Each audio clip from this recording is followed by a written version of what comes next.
സങ്കീർത്തനങ്ങൾ 145 18-19 വാക്യങ്ങളിൽ തന്നെ വിളിച്ചപേക്ഷിക്കുന്നവർക്ക്, ഹൃദയപരമാർത്ഥതയോടെ വിളിച്ചപേക്ഷിക്കുന്നവർക്ക് കർത്താവ് സമീപസ്ഥൻ.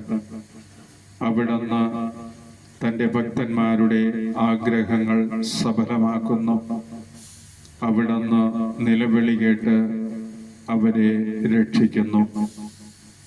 ജീവിത കഷ്ടപ്പാടുകളിൽ, ജീവിത ദുരിതങ്ങളിൽ, ക്ലേശങ്ങളിൽ, രോഗപീഠകളിൽ ദൈവത്തെ വിളിച്ചപേക്ഷിക്കുമ്പോൾ ഹൃദയപരമാർത്ഥതയോടെ വിളിക്കുക.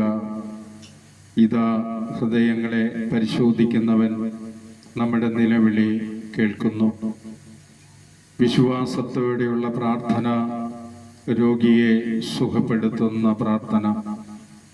നീതിമാന്റെ പ്രാർത്ഥന മേഘങ്ങൾ തുളച്ച് കർത്താവിൻ്റെ കർണപടത്തിൽ എത്തുന്നു. ദൈവസന്നിധിയിൽ പ്രാർത്ഥിക്കുമ്പോൾ നീതിയോടെ പ്രാർത്ഥിക്കുക.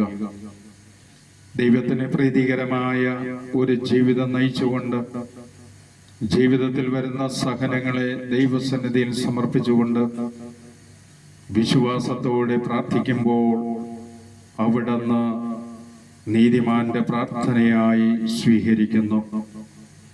ദൈവത്തോട് വിശ്വാസമില്ലാതെ, ദൈവത്തിൽ നിന്നകന്ന, ദൈവത്തിന് നന്ദിയും സ്തുതിയും ആരാധന അർപ്പിക്കുവാൻ ദൈവം തരുന്ന സമയങ്ങളെ നാം ത്യജിച്ച് നമ്മുടെ ഇഷ്ടത്താൽ ഈ ലോകത്തിൽ ജീവിച്ചുകൊണ്ട് ജീവിതത്തിൽ കഷ്ടപ്പാടുകൾ വരുമ്പോൾ എങ്ങനെ ദൈവസന്നിധിയിൽ പ്രാർത്ഥിക്കുവാൻ നമുക്ക് സാധിക്കും?